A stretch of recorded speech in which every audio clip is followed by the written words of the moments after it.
Pronto, então vamos lá, né? Lembrando, o que a gente estava estudando, que a gente começou a estudar segunda-feira, né? Então, a gente começou a estudar o movimento harmônico simples, né? Movimento harmônico simples. Que aí a gente começou a estudar um sistema, né, que tem esse movimento harmônico simples, que é o sistema que a gente chama massa-mola, né? Então, você prende aqui uma massa numa mola, certo? Lógico, é um sistema idealizado, né? Na prática, a gente nunca vai precisar trabalhar com um sistema desse, mas, lembrando, né, a gente trabalha com um sistema idealizado, só que a gente consegue tirar várias conclusões, né? Apesar do sistema ser idealizado, certo? Como eu falei, né, pode aproximar até mesmo um carro, né, sobre o amortecedor, sobre as molas do amortecedor. Tudo bem? E aí a gente vimos algumas coisas, né, que a força elástica agindo aqui, né, a gente viu que a força elástica, ela era assim, ó, menos kx, certo? Onde x é a posição do corpo, né? Quando a mola está relaxada, é a posição zero. Quando a mola está esticada, o x é positivo. Quando a mola está contraída, o x é negativo, né? E aí a gente viu também que a solução da segunda lei de Newton, né? Ou seja, a solução dessa equaçãozinha aqui, a segunda lei de Newton, né? Era exatamente assim, né? É um xm vezes o cosseno de ômega t mais um φ zero, certo? E eu até falei para você o seguinte, que esse movimento é exatamente um movimento oscilatório, né? Se a gente for ver, é um movimento que ele é assim. Ó. Isso aqui representa exatamente a vibração do corpo, né? Aqui é o eixo X, exatamente a vibração do corpo. Tudo bem? E aí, né? Eu falei para vocês também que esse ômega, né, ele é exatamente raiz de K sobre M, certo? Raiz de K sobre M. Como é que você acha que o ômega é raiz de K sobre M? É só você derivar duas vezes. Você deriva duas vezes essa equaçãozinha aqui. Substitui aqui a derivada segunda. Substitui o x. E você vai achar exatamente isso aqui, ó. Que ômega ao quadrado é K sobre M. Então, ômega vai ser raiz de K sobre M. Tudo bem? Bom, foi tudo isso que a gente viu na aula passada. E a gente terminou a aula vendo a parte de período e frequência, né? Vimos o que era o período. A gente apresenta por um T maiúsculo, né? Que é exatamente o tempo de uma vibração, né? Então, ou seja, por exemplo, o corpo aqui ele está bem na ponta máxima. Aí ele vem para a ponta mínima, né? Ó. Ele vem para a ponta mínima, depois volta para a ponta máxima de novo. Aqui. Então, isso aqui foi uma vibração. Exatamente o intervalo de tempo em uma vibração, né? Esse intervalo de tempo aqui é exatamente o período. Certo? E vimos o conceito de frequência também, né? Frequência, certo? Eu falei para vocês que a frequência nada mais é do que o número de vibrações dividido pelo tempo, né? Então, aqui você vai ter exatamente o número de vibrações por unidade de tempo, né? Em especial, essa equaçãozinha aqui, ó, deixa eu voltar um pouco mais para cá, é o número de ciclos, certo? Dividido pelo intervalo de tempo. Então, se eu pegar um único ciclo, a minha frequência vai ser um único ciclo, e o tempo de um ciclo, né? Lembra, quanto é o tempo de um ciclo? É o próprio período, certo? Então, ou seja, então a frequência, a gente diz que ela é o inverso do período, né? Frequência e período estão relacionados por essa equaçãozinha, certo? A frequência é sempre o inverso do período. Tudo bem? Boa noite, Ronaldo. Boa noite, professor. E aí, lembra que a gente até viu, falei para vocês, né? A gente até resolveu algumas questões envolvendo frequência, né? a gente transformou algumas frequências, né? Eu botei a frequência de rotação do carro, né? Transformamos de RPM para Hertz, certo? Mas só para a gente entender um pouquinho aqui dessa equação, né? Vamos ver quanto é o período de vibração dos elétrons na rede elétrica, certo? Eu falei para você o seguinte, que na nossa rede elétrica, né? A corrente elétrica ela não anda só no sentido, ela fica vibrando, lá e para cá direto, certo? E se você pegar qualquer aparelho eletrônico aí, você procurar lá a voltagem dele, você vai ver lá do lado do 220 volts, você vai ver um negócio assim, ó, 60 Hz. Né? Que esses 60 Hz, boa noite, Larissa, esses 60 Hz é exatamente a frequência de vibração, né? Significa que dizer que os elétrons vibram 60 vezes em um segundo. Né? Então, eu quero saber quanto é que é o período, né? Vamos saber quanto é que é o período. Lembra que a frequência é o inverso do período, certo? Então, a frequência é 1 sobre t, né? Então, eu posso substituir a frequência, certo? Mas essa equação aqui, pessoal, eu posso também escrever da seguinte forma. O t é 1 sobre f, certo? Porque como um inverso do outro, tanto faz, né? Eu dizer que o f é 1 sobre t ou t é 1 sobre f, que dá no mesmo, é a mesma coisa, né? E aqui, eu posso substituir o f, né? Vai ser 1 sobre 60. E aqui eu vou descobrir quanto tempo o elétron leva para ir e voltar, né? Deixa eu pegar um calculador aqui. Vai dar 0,016. Vamos ter certeza aqui, né? 1 dividido por 60. Exatamente. 0,016. Aí 666, né? A dízima periódica. Vamos botar uns 7 segundos. Certo?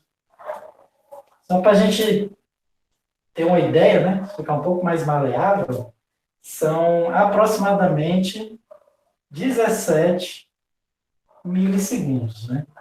O elétron ele vai e volta, né, na vibração, e faz isso em 17 milissegundos. Né? Lógico, muito rápido, né? É extremamente rápido, certo? Tudo bem, pessoal? Então, lembrando, né, todo movimento que é periódico e que tem frequência, ele vai ter essas propriedades, né? Vai ter o período e vai ter a frequência e elas são relacionadas um ao inverso do outro, certo? Voltando aqui para a equação da posição, certo? Vamos entender o que é cada coisinha aqui, certo? O que é cada coisinha dessa minha equação, né? E aí, aqui foi só uma revisãozinha, né, da aula passada, aliás, isso aqui a gente já não tinha visto, certo? Mas a gente tem que entender por que essa equação aqui descreve o movimento de um oscilador cônico, né? E como ela descreve, certo? A principal propriedade dela, eu já falei para vocês que por ser um cosseno, né? Ela vai ficar vibrando, né? Ela gera o que a gente chama de uma senoidal, certo? É uma senoidal, né? Mesmo que seja um cosseno, a gente chama de uma senoidal. Tudo isso que fica vibrando, né, com um período bem definido, certo? Entre dois pontos, gera o que a gente chama de uma senoidal. Tudo bem? E ela vai vibrar entre dois pontos, né? Um cosseno normal, né? Não sei se vocês lembram, mas se você desenhar só o cosseno de x, ou do t, né? Vamos botar em função do tempo. Como é que é o cosseno, né? Não sei se vocês vão lembrar, mas eu lembro muito bem, porque eu já usei muito essa função na minha vida, né? Como é que ele é? Ó? Ele começa aqui no 1, né? Aí vem descendo, bate lá no -1, sobe no 1, desce, e assim vai. E assim vai até infinito, né? E vamos só relembrar, né? O período é 2π, né? Ela começa a se repetir em 2π. Certo? É isso, ó. O cosseno de 0 é 1, certo? O cosseno de 180, né, que é o π, é -1. E quando ele dá a volta completa, né, volta para 2π, ele volta a ser 1. Certo? Tudo bem? Aqui, o que vai acontecer? O que vai acontecer é o seguinte, esse meu corpo aqui, ele não necessariamente oscila entre 1 e -1. Ele pode oscilar em qualquer duas amplitudes, né? Se eu puxar ele um pouco mais, ele vai oscilar uma amplitude maior ainda. Se eu puxar um pouquinho menos, ele vai oscilar uma amplitude pequena, certo? Então, o que vai definir a amplitude de oscilação é exatamente esse cara que está multiplicando aqui, certo? Esse xm aqui, tudo bem? Esse xm é exatamente a amplitude do movimento. Ele vai ficar oscilando entre o xm, que é xm exatamente de x máximo, e menos xm, certo? Por quê? Porque o cosseno vai de 1 a menos 1. Então, quando eu multiplico por xm, então ele passa aí de xm até menos xm, né? Ele vai ficar oscilando entre esses dois valores. Então, ou seja, a amplitude do movimento, certo? Vou dar uma ajeitada aqui no gráfico. A amplitude do movimento, ela é exatamente esse cara aqui que está multiplicando o cosseno, né? Então, esse xm está multiplicando o cosseno, certo? Beleza. E o que é esse ômega, certo? Esse ômega é exatamente para a gente poder mudar o período, né? Para poder mudar o período, certo? Como eu falei, ó, o cosseno, ele é uma opção bem definida, oscila de 1 menos 1 e tem um período de 2π. Sendo que o nosso sistema, ele não necessariamente vai ter um período de 2π, certo? Ele vai ter um período que a gente vai ver como é que calcula daqui a pouco, certo? Mas é um período que ele é definido pela massa e pela constante da mola, certo? E o que vai definir esse período é exatamente esse ômega, certo? É exatamente esse ômega, né? E a gente vê o seguinte, que esse ômega, ele vai, para modificar o período da função cosseno, né? Para um período qualquer, né? Esse ômega ele tem que ser exatamente 2π dividido pelo período, certo? É por isso que muitas vezes, né, o ômega ele também é chamado de velocidade angular, certo? Ou frequência angular, tudo bem? Vamos chamar de frequência angular.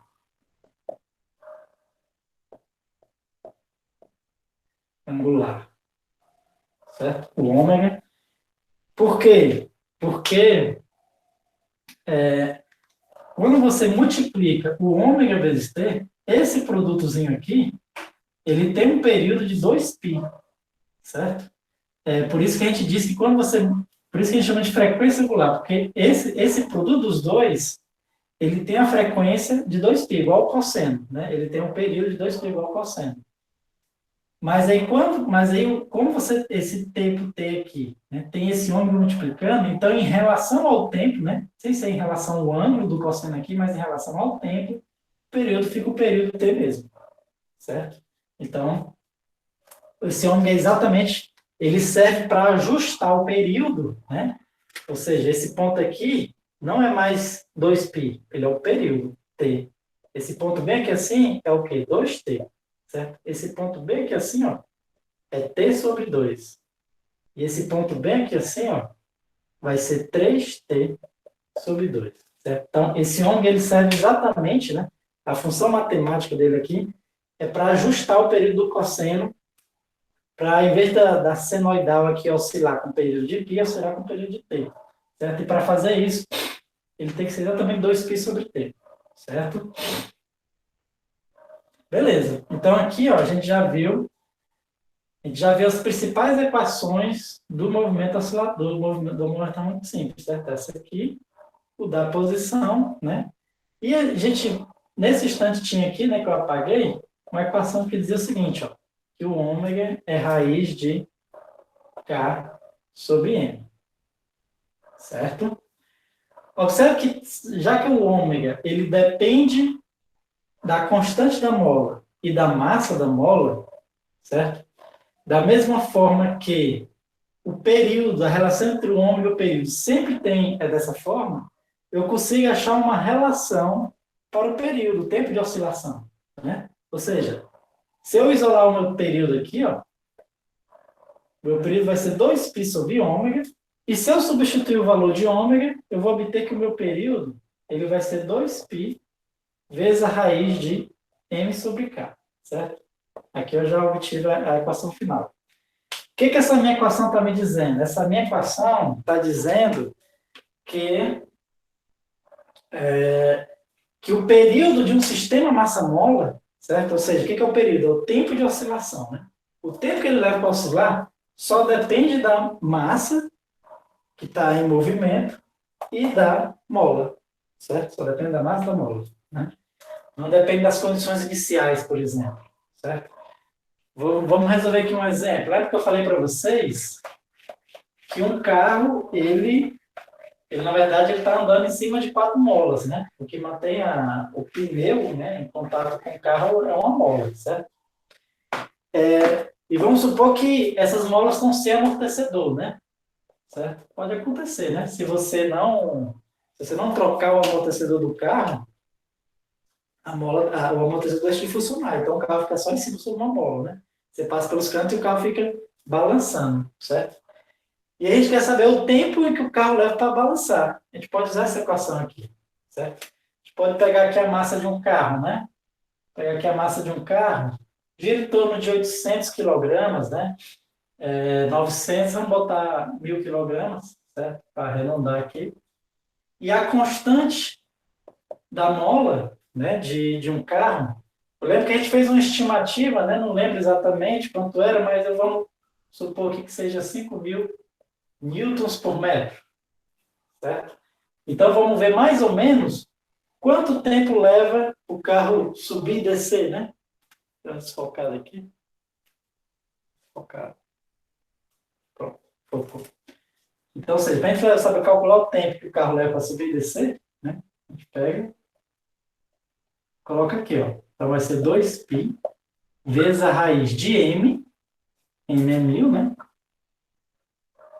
Dividido por 5.000, certo? Posso cortar aqui os zeros, né? Então, no período vai ser 2 vezes π vezes a raiz de 1 dividido por 5 é raiz de 0,2, né? Deixa eu ver aqui quanto é que dá, né? Aqui vai ficar a raiz de 1 dividido por 5 é 0,2. Vamos ver aqui. 2 vezes π, mais ou menos 3,14, né? Vezes a raiz de 0,2.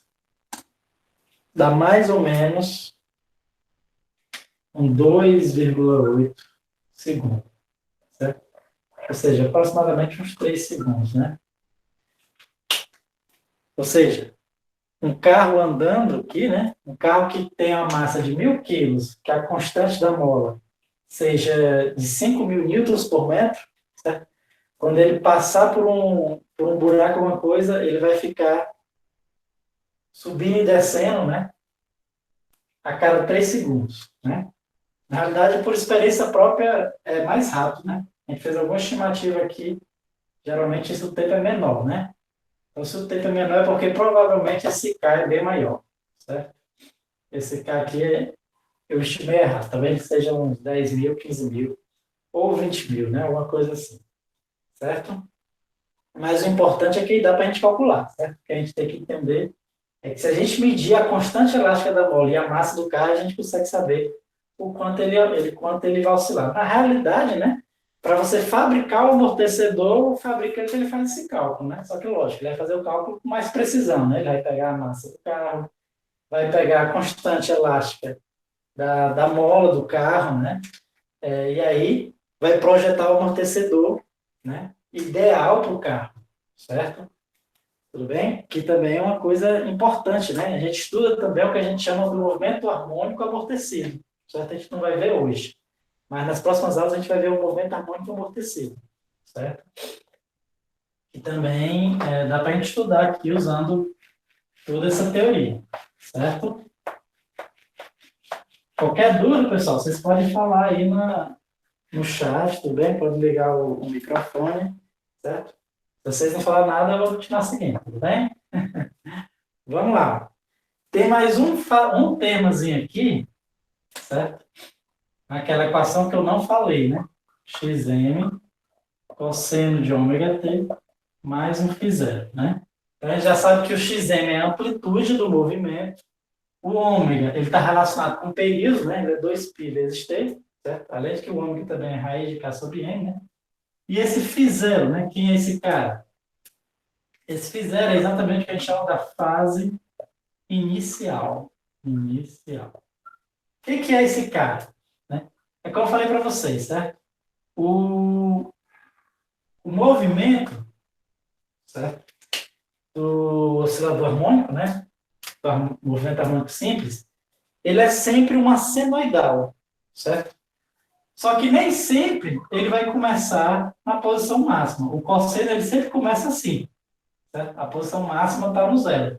Mas pode acontecer dessa senoidal aqui ser deslocada um pouco para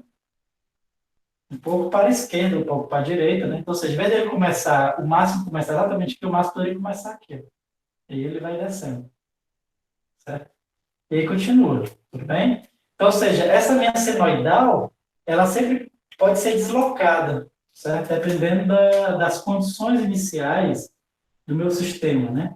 Dependendo da velocidade inicial e da posição inicial do corpo, tudo bem? Então, esse φ0 é exatamente para você poder, ele serve exatamente para você poder deslocar essa minha senoidal, certo? Para a esquerda e para a direita, tudo bem? Só para ser um pouco mais preciso matematicamente, apesar de que assim, eu estou explicando o que é isso aí, certo, pessoal? Mas a gente não vai, eu não vou chegar a botar a questão que eu vou pedir a fase inicial, né? Eu acho que é uma tecnicidade matemática sem futuro, certo? Mas só para quem tiver curiosidade, né? Vamos supor o seguinte, que você faz a solução é uma senoidal deslocada aqui no determinado valor, né? É uma senoidal deslocada no determinado valor. Vou botar aqui assim. Teve um certo deslocamento aqui, certo? Esse deslocamento é exatamente, perdão, na realidade, ele vai deslocar para cá. Esse desenho errado aqui.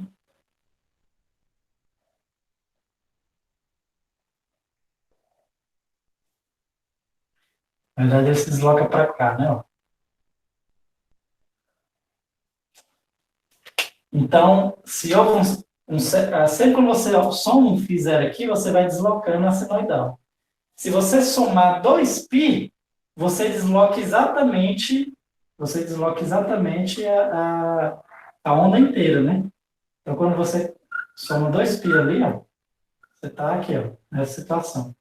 E aí você volta ao normal, né? Aqui é quando φ0 foi igual a 2π. Tudo bem? Então, ou seja, esse trecho aqui que você deslocou, certo? Esse trecho que você deslocou é exatamente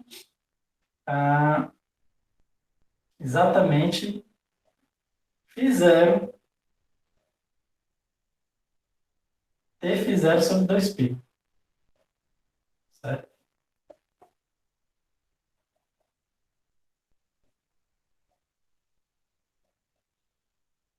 Tudo bem? Mas como eu falei, só por curiosidade, né?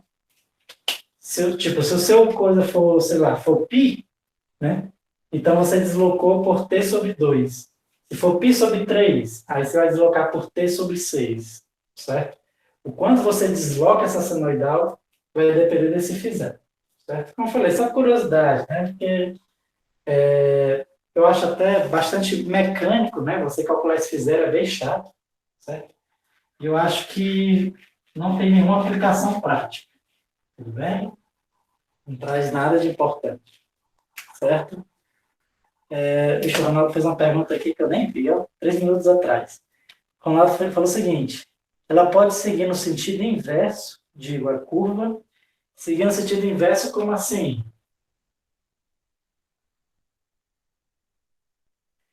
O que acontece aqui, ó, lembrando que essa vibração aqui, certo? É exatamente o corpo vibrando, né? Tipo assim, ó. o corpo ele começa aqui na posição XM, né? Quer dizer, vamos supor que eu comece na posição XM, né? Então, o corpo ele começa a vir, chega no zero, certo? Depois ele continua a vir, vem para a posição menos XM, certo? Depois ele volta para o zero e volta para o XM. E fica nessa, né? Fica nessa história aqui para sempre, né? Se não houver atrito, tudo bem? É como eu falei, como se fosse o carro vibrando, né? O carro vibrando para cima e para baixo, é como se fosse aqui esquerda para direita, né? Só que em vez de aqui ser na horizontal, seria na vertical, tudo bem? Agora vamos entender um pouco como é que é a velocidade, certo? Então fica o seguinte, a gente viu que a posição é dada por essa equação. A velocidade, como a gente viu lá na física 1, vai ser exatamente a derivada dessa equação, certo? Se eu derivar, o que eu vou obter? Eu vou obter exatamente que aqui vai ficar derivada do cosseno é menos seno, então tem um menos aqui, o ômega sai, vai ficar ômega xm, seno de ômega t mais o φ zero. Certo? Essa é a expressão da velocidade, né?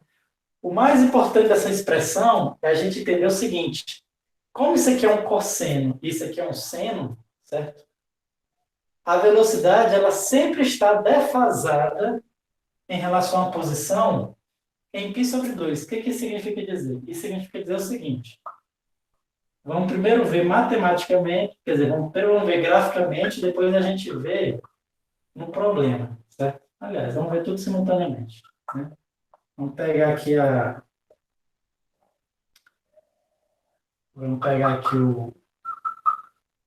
o gráfico da velocidade, certo? Da posição, e vamos comparar com o movimento do corpo, certo? Então, vamos supor que inicialmente, no tempo t igual a zero, o meu corpo esteja na posição máxima. Então, está aqui o meu eixo x, certo? O corpo está aqui na posição xm, aqui é o zero, aqui é a posição menos xm, certo? Quando o corpo está na posição máxima, né? Então, é quando exatamente fica a forma do cosseno mesmo, né? Então, o gráfico fica mais ou menos assim, como a gente tinha visto, né? O cosseno, certo? Só que o seno, o gráfico é igual ao do cosseno, né? Que as duas a gente chama de senoidal, sendo que o gráfico ele é deslocado exatamente de π sobre 2, ou seja, de um quarto daquilo da oscilação. Ou seja, quando que no cosseno a gente começa aqui, o seno a gente vai começar bem aqui assim. Então, se eu for olhar aqui, ó, esses pontos aqui, ó, deixa eu só fazer aqui uma linha reta, né? Exatamente nesses pontos. Claro que eu não vou conseguir, né, fazer um negócio perfeitamente.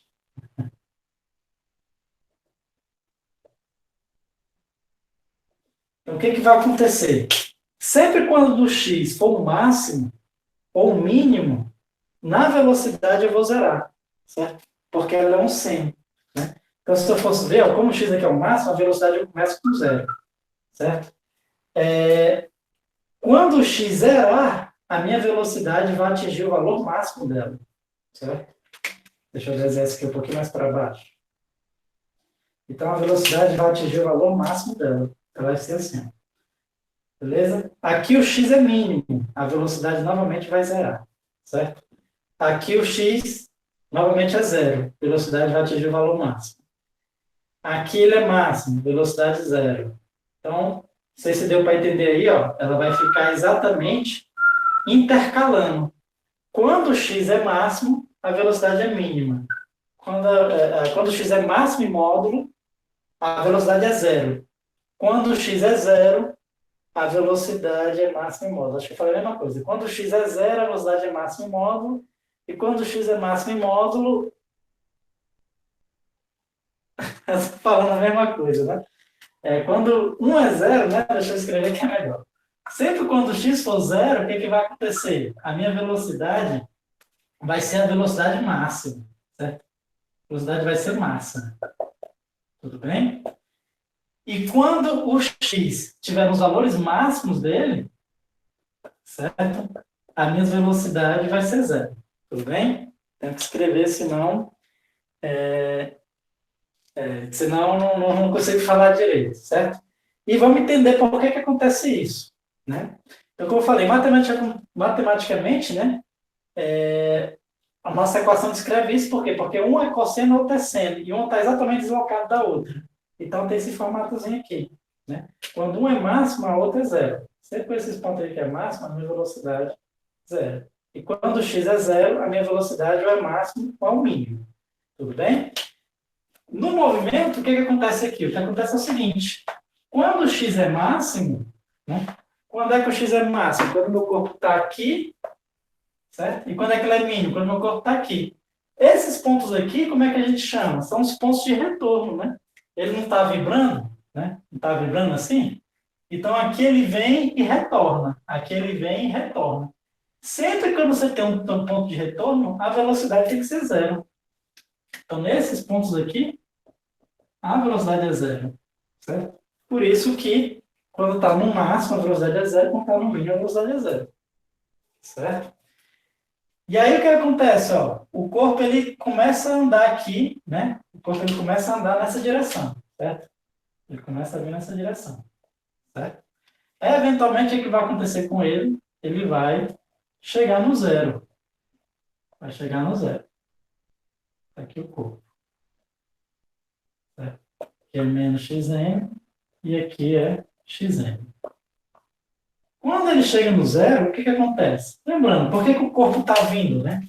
O corpo está vindo porque tem uma mola puxando ele. Tem uma mola puxando ele. E essa mola, a força dessa mola é tanto maior quanto maior for o xm, certo? Na hora que ele está chegando no zero, quanto é que é essa força? Zero, certo? Essa força é zero, né? Por quê? Porque lembra, a força é menos kx. Se o x é zero, a força é zero, certo? Então, ou seja, essa força ela tá puxando o corpo, mas ela está diminuindo. Ela está diminuindo porque o x está diminuindo. Quando chega no zero, ela zera. Depois que o corpo passa dessa região aqui, passa do zero, o que acontece? Lembra, eu tenho uma mola. E a mola ela sempre tenta restaurar a posição. Depois que o corpo passa, a mola, em vez de puxar o corpo, ela começa a empurrar ele. Certo? Depois que o corpo passa daqui, a mola começa a empurrar ele. Porque ela quer voltar ele de volta aqui para o zero. Certo? Então você está comprimindo a mola. Quando você comprime a mola te empurra para frente. Certo? Então, o que acontece? Então, nesse ponto bem aqui assim, ó, a velocidade vai ser máxima em módulo. Por quê? Porque a mola está acelerando o corpo. Está acelerando, está acelerando. Chega aqui, a força zero. Quando chega aqui, a mola começa a frear o corpo. Quando ele entra nessa região, né, a mola começa a frear. Então, é por isso que é máximo em módulo. Tudo bem? Mas lembrando, né? Como ele está voltando, então vai ser um mínimo, né? Esse ponto aqui é exatamente quando a velocidade atinge o mínimo, certo? Então aqui a velocidade ela é mínima, certo? É mínima. É o menor valor que ela atinge. Tudo bem? E aí, continuando com o movimento aqui, né? Agora, o que está acontecendo? A mola está freando a massa. A massa está vindo, a mola está freando. Vai frear exatamente quando chegar nessa posiçãozinha aqui, certo? E aí que é onde ele vai inverter novamente o movimento. Quando inverte novamente o movimento, quanto é que é a velocidade? Igual a zero, né? É por isso que a velocidade fica direto zerando. Acelera, né? Ela tem um valor mínimo, né? Aí zera, aí depois ela vai ter um valor máximo, vai zerar e assim fica nesse ciclo, certo? Enquanto, se não houver atrito, fica nesse ciclo infinitamente, certo? Ou seja, ó, o próximo passo, o corpo volta de novo para cá, certo? O que acontece agora? A mola está empurrando o corpo. Ele vai estar acelerando o corpo. Quando ele chega aqui, ele chega com a velocidade máxima, certo? E a posição, né, igual a zero, certo? Depois que ele vai para frente, é o mesmo processo. A mola agora passa a puxar ele, né? A partir do zero, a mola começa a puxar o corpo. E ela vai puxar, só que ela vai estar freando ele até que ele chegue novamente na posição ali, né? X máximo, e novamente a velocidade zero. Ou seja, então esse é o processo, né? Ele fica vindo e voltando. Aí fica nesse negócio infinitamente, né? Se não houver atrito, fica infinitamente, né? Claro, num carro, por exemplo, tem muito atrito, né? Tem muito atrito, então por isso que o carro ele não vai balançar para sempre. Mas se não houver amortecedor, ele pode até balançar por bastante tempo, certo? Mas, tipo, não sei se vocês já viram algum pêndulo, alguma coisa que fica pendurada na casa de vocês e você deixa balançando. Eu já vi, já deixei coisas balançando aqui em casa que ficou mais de um dia, ficava balançando lá. É tanto que eu saía de casa, eu voltava, quando via balançando, eu tinha medo, achando que era, sei lá, algum fantasma tinha entrado aqui tinha vindo na casa, mas não era, porque uma coisa balançando, né, quase não tem atrito, então ela fica ali muito tempo, certo?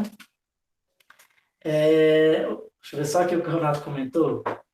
Para a mola partir, é necessário esticar ou exercer uma força maior sobre a mola. Para a mola partir, né, na realidade, toda mola tem o que a gente chama do limite elástico. Né, toda mola. É só você pensar na molazinha de caneta. Se você apertar só um pouquinho, aí ela vai voltar para o tamanho natural dela. Né? Se você esticar ela só um pouquinho, ela volta para o tamanho natural. Mas se você esticar demais ela, você vai deformar ela. Né? Então, quando você atinge esse limite, a gente chama que você atingiu o limite, você passou do limite elástico, né, e você entrou no regime plástico, que a gente chama. O que é o regime plástico? É quando as deformações são fixas, né? Então, em vez de você puxar e a mola tentar voltar para o tamanho natural dela, não, você puxa e ela fica daquele tamanho, né? Então, você entra aqui no limite plástico da mola, certo?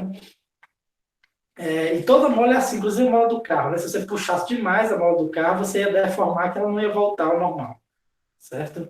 E se você comprimir demais também, certo? Por incrível que pareça, até os átomos são assim, né? Só que os átomos, por exemplo, a molécula de um gás diatômico, né? Como o O2. O O2 é um átomo de oxigênio ligado ao átomo de oxigênio, né? Esses caras, eles estão vibrando igual como se fosse um cara desse aqui, certo? Um oscilador harmônico. Só que, em vez de ser só, aqui, em vez de ser em vez de ter tipo assim, só uma massa ligada numa mola, na verdade é como se fosse duas massas ligadas numa mola entre eles. Então, eles estão vibrando aqui, certo? E se você esticar demais aqui, você pode quebrar essa ligação entre eles, né? Você pode quebrar e você ioniza o gás oxigênio, né? Aí você ioniza, ou seja, cada um vai para o seu lado, não existe mais a molécula, né? Virou íons, certo? E você consegue fazer isso com a temperatura, né? Porque a temperatura, quando você aumenta a temperatura, o que você está fazendo? Você aumenta a amplitude. Você aumenta a temperatura, você está aumentando a amplitude de vibração. Só que chega um momento que a amplitude é tão grande que é como se eu tivesse vencido o limite elástico dessa mola, certo? Claro que, quando a gente está falando de átomos, a força não é exatamente a força elástica, mas existe um limite que você pode usar a força elástica. Então, enquanto você está dentro desse limite, você pode considerar que é um movimento harmônico simples. Tudo bem? O Ronaldo falou o seguinte: seria possível esticar ela e ficar estirada sem quebrar? Ou depende do material da mola? Depende do material da mola, né? Na realidade, o mais provável é que ela estique e não quebre, né? Porque primeiro você vai esticar, você vai deformar, depois que provavelmente ela estiver toda esticadinha, né? É que se você continuar aumentando, aí você chega no que a gente chama do limite de ruptura, né? Se você continuar puxando, aí você começa a romper o material, né? Inclusive, é legal quando o rompimento do material, quando ele começa a romper, né? Um ferro, por exemplo, quando você começa a esticar, ele é legal porque em alguma região você começa a ver que ele começa a ficar bem fino, né? Ele vai afinando mesmo, certo? E se você continuar puxando, você vê que ele se parte. É até engraçado. Você pode até ver já viu uns vídeos no YouTube? Isso aqui a gente chama de ensaios mecânicos, né? Ensaio mecânico de material, certo? É engraçado que quando ele parte,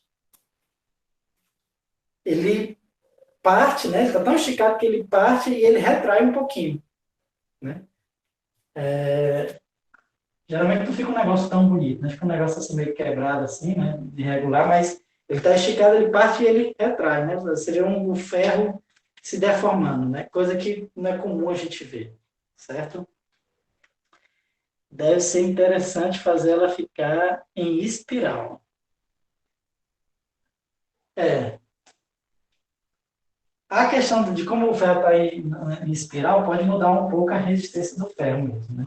Mas aí tem que fazer os ensaios mecânicos para saber como é que ela fica, certo? Tudo bem, pessoal? Deu para entender aqui a velocidade do movimento harmônico simples, certo? Vamos agora só ver a aceleração, né? A gente já viu a posição, velocidade. Aliás, velocidade falta a gente ver uma coisa, né? Também. Eu falei para vocês que existe essa velocidade máxima e a velocidade mínima. Tem como a gente calcular essa velocidade máxima e mínima? Tem, na verdade, né? Se eu pegar a própria equação, ó, que é menos ômega xn seno de ômega t mais o φ zero, né? É só lembrar a mesma lógica. O seno ele sempre oscila entre 1 e menos 1. Então, o que vai fazer aumentar o intervalo de oscilação, né, o valor que eu quiser, é esse aqui, ó. Então, isso aqui é exatamente a velocidade máxima, certo? A velocidade máxima de um oscilador harmônico é exatamente o ômega vezes a oscilação máxima, certo?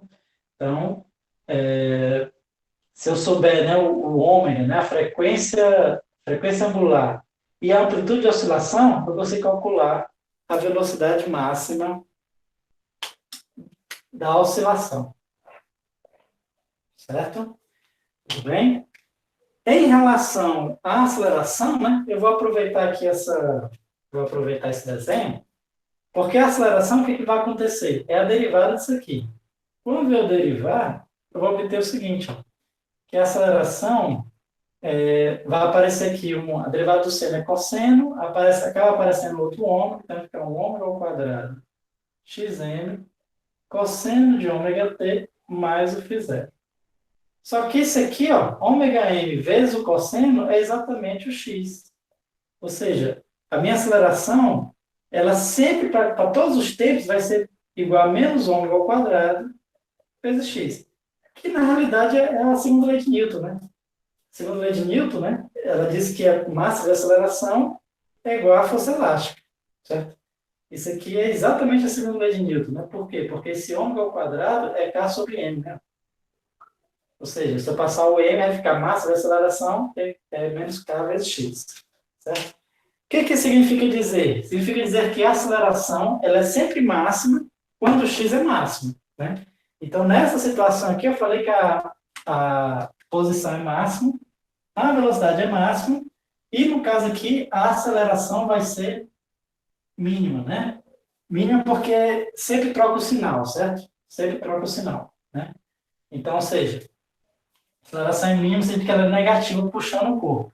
Quando chegar aqui, a velocidade é mínima e a aceleração é igual a zero. Por quê? Porque a posição é zero. Ou seja, a aceleração sempre vai seguir em fase com a posição. Certo? Quando chegar na outra ponta, a posição é mínima. Aí aqui a aceleração é máxima. Certo? E assim continua, né? Novamente aqui a aceleração zero. Novamente aqui a aceleração ela é mínima, né? Então, ela é exatamente o x, só que como tem esse menos na frente, né? Ele fica exatamente em oposição de fase, né? Quando um é máximo, o outro é mínimo, né? Tinha falado que elas ficam em fase, na verdade, elas ficam em oposição de fase, certo? Tudo bem? E é isso, se você quer calcular a aceleração máxima que o corpo sofre, é só eu botar aqui para o x máximo, né? Então, a minha aceleração máxima, certo? Vai ser exatamente menos ômega ao quadrado x máximo, certo? Que é o xn, tudo bem? Aqui ela vai dar negativa, né? Aí você bota em módulo, né? Então a aceleração máxima é esse aqui, ó. A aceleração máxima que o corpo pode ter. Tudo bem, pessoal? Só para a gente finalizar, né, essa parte do movimento do oscilador harmônico, vamos só lembrar das energias, né? Da energia, tudo bem? Que é o que a gente viu lá no final da física 1. Né? Como é que funciona a energia no oscilador harmônico, certo? O que acontece é o seguinte, vamos lembrar o seguinte, que como aqui não tem atrito, certo? Então a gente pode dizer o seguinte, que a energia se conserva, né? Então a energia mecânica, que é igual à energia cinética mais a energia potencial, ela se conserva, é sempre igual a uma constante, certo? Vamos relembrar, a energia cinética era o quê? Era m v ao quadrado sobre 2. E a energia potencial, agora só tem a potencial elástica. Então vai ser kx ao quadrado sobre 2. O que significa dizer? Significa dizer o seguinte, que a energia, ó, a velocidade, lembra que a velocidade fica oscilando entre o valor máximo e mínimo e zero, né? Máximo zero, mínimo zero, máximo zero, né? A mesma coisa vai acontecer com a energia cinética. A energia cinética ela vai ficar oscilando, certo? E a energia potencial também, certo? De tal forma que a soma das duas é sempre constante. Então, quando um aumenta, a outra diminui, né? Se a gente relembrar, né? Lembra que eu falei para vocês que a gente, analisando o gráfico da energia potencial, tem como descrever como é que é mais ou menos o movimento, né? Então, a energia potencial, como é que é o gráfico? É uma parábola, né? Então, o gráfico da energia potencial ele é assim, certo? Uma parábola. A energia mecânica, ela vai determinar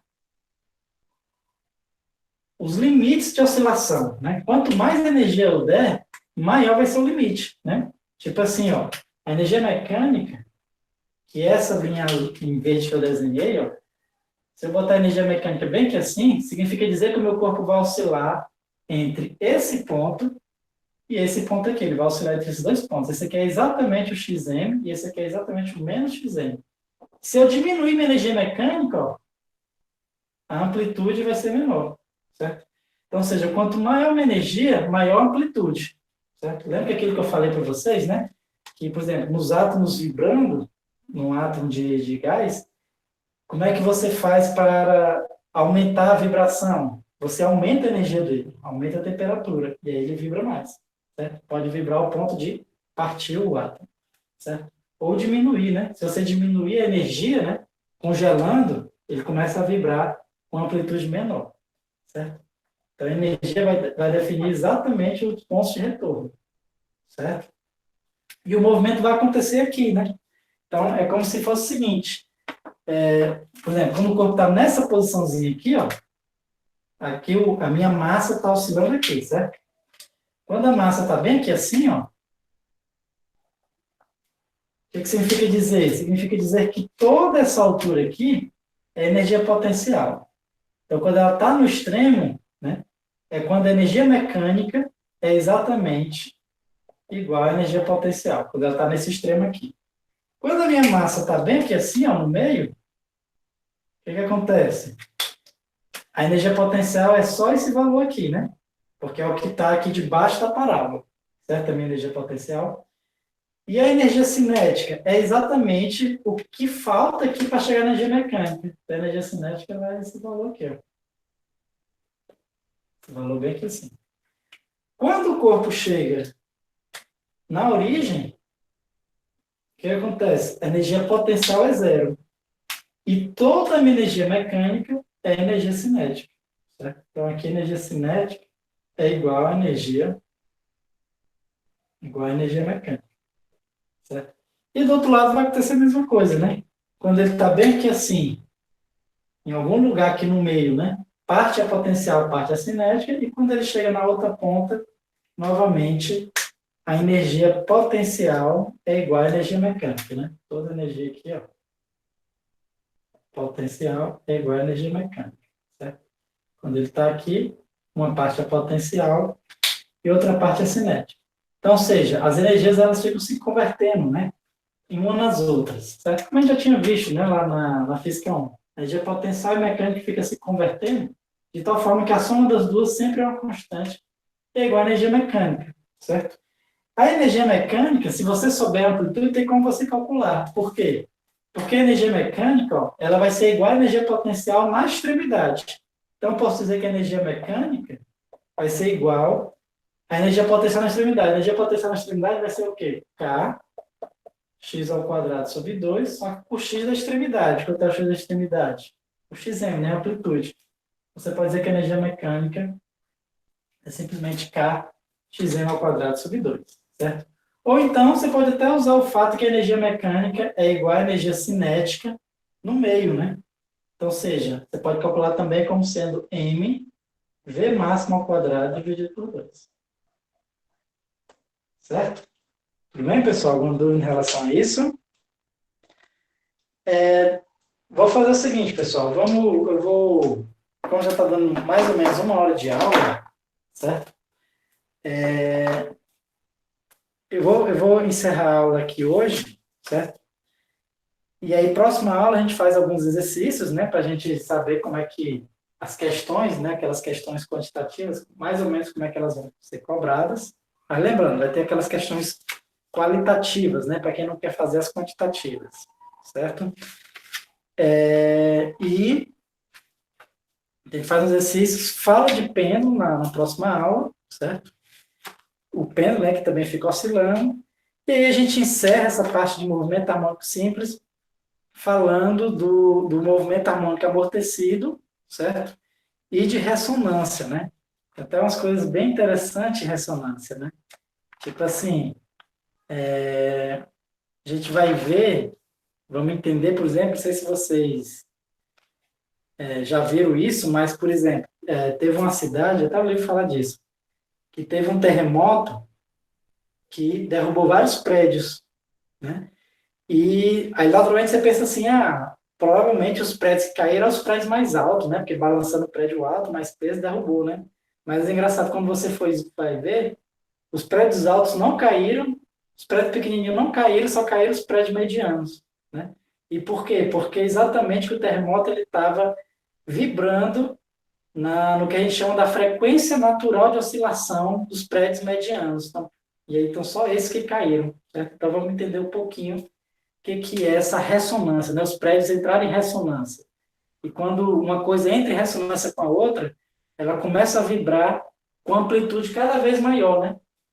Com o Xm cada vez maior. E como eu falei, se a amplitude vai aumentando, né? Qual a tendência natural? Tem uma hora que você rompe a mola, né? No caso um prédio vibrando seria o concreto vibrando. O concreto não pode vibrar muito, né? Qualquer coisa vibrando, ele papoca, ele parte no meio, né? Então, por isso que alguns prédios caem no terremoto, certo? A gente vai entender um pouquinho disso na próxima aula, tudo bem? Então, por hoje a gente fica por aqui, certo? A gente se encontra próxima segunda-feira, né? Então, uma boa noite para vocês e até segunda. Boa noite, Larissa, até segunda. Boa noite, Lúcia. Boa noite, Gabriel.